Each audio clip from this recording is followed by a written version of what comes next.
So today we are going to start our chapter 14, punctuation. Okay, so what are the punctuation? Punctuation is the use of uh, various signs or marks in written language to bring clarity to the meaning of a sentence or passage. So the punctuation are the various sign or marks like full stop, question mark, exclamation mark.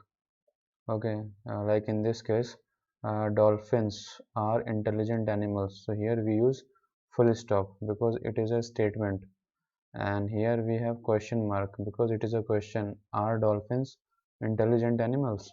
So uh, because of these marks, we can easily uh, understand that this is a question and this is a simple statement. And there are various marks like here a comma is used to separate words or phrases in a sentence. So here this is a semicolon, okay, not as a comma. After introductory words such as yes, no, well, oh. So we use comma to separate various words. So here we have few examples. 20 students, 3 teachers. So this comma is separating these two, uh, 20 students and 3 teachers, and 2 helpers went for the trip. And here yes, that is Bobby's younger brother. So this comma is separating yes from this statement. And here a comma, this comma is separating this name from this sentence, or this. Okay, so and what are the apostrophe? So apostrophe are the signs which shows relationship.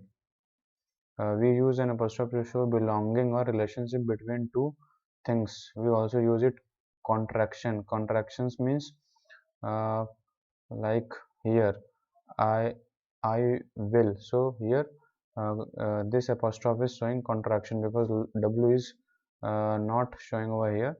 So it is set contraction. And here Sina's boutique. So whose boutique? Sina's boutique. So here it is showing possession or belonging. Okay. And what are the quotation marks? We use quotation marks to enclose the exact words spoken by a person or to enclose titles of stories. So this is a quotation mark. Okay, it is starting from here and ending over here. So this is a quotation mark. Okay, and in the quotation marks we we write titles or or someone's statement if in a sentence. Okay, so like we usually do in direct and indirect speeches, and we use a capital letter to begin a sentence and for proper nouns. So these are the important points to remember. And now we'll start with the exercise A here. So just understand it very carefully.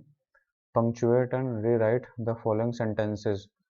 So write these sentences completely in your books. Okay, just and don't do any kind of correction in this sentence. Just write over here. Martha memorized the poem The Daffodils by William Wordsworth. So Martha is a name and it is the starting word of the sentence. So we'll start with the capital letter.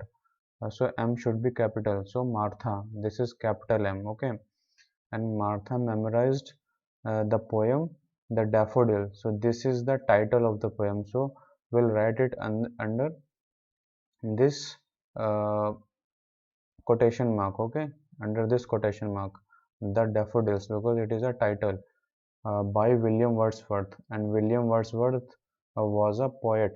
So it is a name of a person. So we'll write it in a capital letter. So W should be capital and this W should be capital. So William Wordsworth. And the second is keeping your hands clean prevents the spread of germs, explained Dr. Reddy.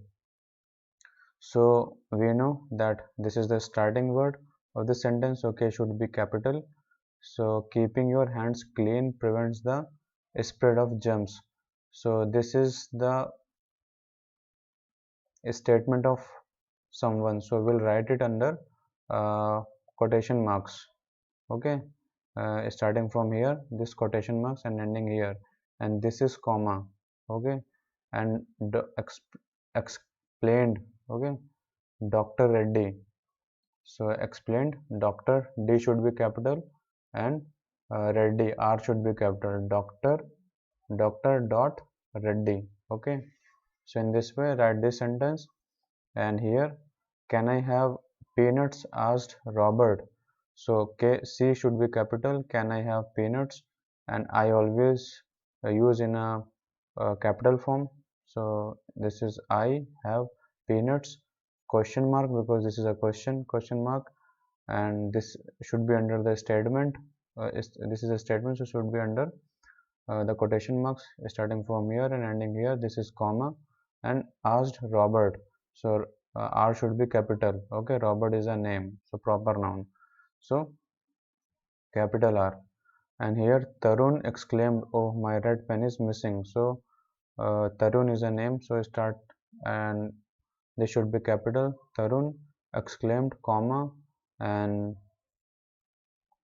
this is quotation and start and here. Okay, uh, one mark also over here, just in this way. Okay, just place one mark over here. And fifth is this. So in this way, do this and understand it carefully. and where we use colon, the colon is used to introduce a list, an explanation, a quote, or a definition. We also use a colon to distinguish the title from subtitle and hours from minutes. So what is colon? This is a colon sign, double dot, two dots. This is okay, this is things, and this is a colon sign, two dots. And this is time, 11 hour 34 minutes. So colon is separating hours from minute. Okay, just take a look. These two dots are colon. Okay, and what are the semicolon? One dot, one comma. The semicolon joins two independent sentences that are closely related. It often replaces a conjunction or connective. We also use semicolons in place of commas in a list that has commas within items. So here, this is the sign of semicolon, one dot and one comma. Okay, one dot, one comma. This is semicolon. This is colon, but this is semicolon. Okay, so understand the difference between these signs. This is also very important. Okay, so here, insert colons at suitable places in the following sentences. Gobble. So put this semicolon over here, and you need to gobble means to eat food too fast. Okay, gobble is a word and its meaning is this. So separate this by this colon, and here you need to finish 3 tasks. So this is semicolon, sorry, colon over here. Wash clothes, comma, buy vegetables. And here Juliet, then after Juliet, this is colon, put this sign over here. And here Priya used only 4 colors in her painting. So put this colon over here between painting and red. Okay, painting, colon, red, green, black, and white. And here Charles Dickens wrote the novel Oliver Twist, and this is colon. And now see, insert semicolons at suitable places. So here we have semicolon over here. It is pleasant outside. I will go for a walk. So here semicolon, here semicolon, and here semicolon. So see this is semicolon, this is semicolon, and here it is important point. Three important dates for Indians are, so August 15, 1947, and here semicolon, then January 26, 1950, and October 2, 1869. So comma is separating date from year, and this is semicolon, okay, and this is also semicolon, and this is D. Punctuate the sentences using commas, quotation marks, colons, and semicolons. So this is sentence, and write over here using these marks correctly. Okay, this is your work. So do this. Okay.